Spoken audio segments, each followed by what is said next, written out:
धनंजय मुंडे पालकमंत्री असताना कोट्यवधींची बोगस बिलं उचलण्यात आली। अंबाजोगाईमध्ये काम न करता 73 कोटी 36 लाखांची बोगस बिलं उचलण्यात आली। सुरेश धस यांचा गंभीर आरोप। उद्या जिल्हा नियोजन समितीच्या बैठकीमध्ये बोगस बिलांची अजित पवारांकडे तक्रार करणार, सुरेश धस यांची माहिती। अजित पवार यांनी माझा एकेरी उल्लेख करावा, मात्र 73 कोटी रुपये उचलणाऱ्यांवर प्रेम करू नये, सुरेश धस यांचा अजित पवार यांना टोला।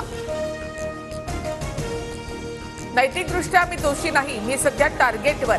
बीड प्रकरणात आरोपींना फासावर चढवा, राजीनाम्याच्या प्रश्नावर धनंजय मुंडेंची प्रतिक्रिया।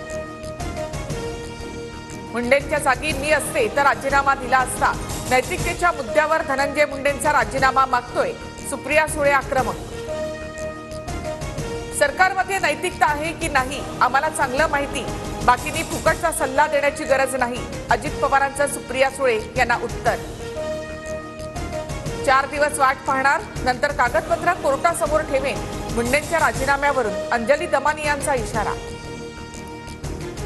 धनंजय मुंडेंना खाली खेचणं हा दमानिया क्षीरसागर यांचा अजेंडा, धनंजय मुंडेंनी राजीनामा देऊ नये, लक्ष्मण हाकेंचं विधान। बुरख्यामुळे कॉपीचं प्रमाण वाढण्याची भीती, त्यामुळे बुरखा घालून परीक्षा केंद्रात परीक्षार्थींना प्रवेश नको, नितेश राणेंची मागणी। तर गंदगी के मुंह नहीं लगते, आदित्य ठाकरेंची प्रतिक्रिया। 5व्या दिवशीही जरांगेंचं उपोषण सुरू, जिल्हा शल्यचिकित्सक राजेंद्र पाटलांकडून जरांगेंच्या तब्येतीची तपासणी। वडीगोत्री गावामध्ये मराठा आंदोलक आक्रमक, धुळे सोलापूर महामार्गावर मराठा आंदोलकांकडून रास्ता रोको, जरांगेंच्या मागण्या सरकारने मान्य कराव्यात, आंदोलकांची मागणी।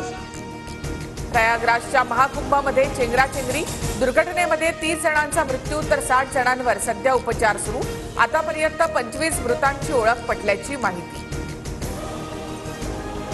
नवी दिल्लीमध्ये विजय चौकात बीटिंग द रिट्रीट सोहळा दिमाखात संपन्न।